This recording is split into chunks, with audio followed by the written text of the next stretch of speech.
Hi అండి, welcome to my channel హరిత ప్రతాప్. ఈరోజు చామదుంపల పులుసు ఎలా చేయాలో చూద్దామండి. ముందుగా పావు కిలో చామదుంపలు ఒక 10 నిమిషాలు మీడియం ఫ్లేమ్లో ఉడికించుకోవాలండి. అవి ఉడికేలోపు మనం ఇప్పుడు ఉల్లిపాయలు, టమాటా, పచ్చిమిర్చి కట్ చేసి పెట్టుకోవాలండి. ఒక నిమ్మకాయ సైజ్ చింతపండుని నానబెట్టి పక్కన పెట్టుకోండి. చామదుంపలు ఉడికాయో లేదో ఒకసారి చూసుకొని స్టవ్ ఆఫ్ చేసుకోండి. చామదుంపలు పైన ఉన్న తొక్కలు తీసి పక్కన పెట్టుకోండి. ఇప్పుడు స్టవ్ మీద కడాయి పెట్టుకొని 4 నుండి 5 టేబుల్ స్పూన్స్ ఆయిల్ వేసి, ఆయిల్ బాగా హీట్ అయ్యాక ఉల్లిపాయలు, మిర్చి, కరివేపాకు వేసి కొంచెం సాల్ట్ కూడా వేసి ఫ్రై చేసుకోవాలి.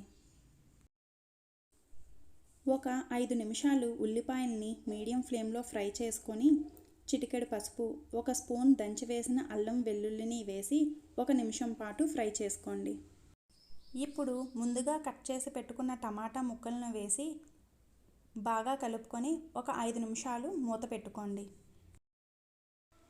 టమాటాలు బాగా మగ్గిన తర్వాత 2 టేబుల్ స్పూన్స్ కారం, 1 స్పూన్ ధనియా జీరా పొడి వేసి ఫ్రై చేసుకొని ముందుగా ఉడికించి పెట్టుకున్న చామదుంపలను వేసి ఒకసారి కలుపుకొని ఇప్పుడు ముందుగా నానబెట్టిన చింతపండు రసం వేసి ఒక 2 గ్లాసుల నీళ్లు వేసుకొని రుచికి సరిపడా ఉప్పును వేసి ఒకసారి కలుపుకొని కొత్తిమీర వేసి ఒక 10 నిమిషాల పాటు మీడియం టు హై ఫ్లేమ్లో ఉడికించుకోవాలి.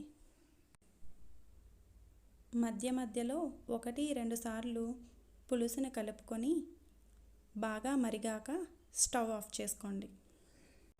నా వీడియో కనుక మీకు నచ్చినట్టయితే లైక్ చేయండి, షేర్ చేయండి, సబ్స్క్రైబ్ చేసుకోండి. Thanks for watching.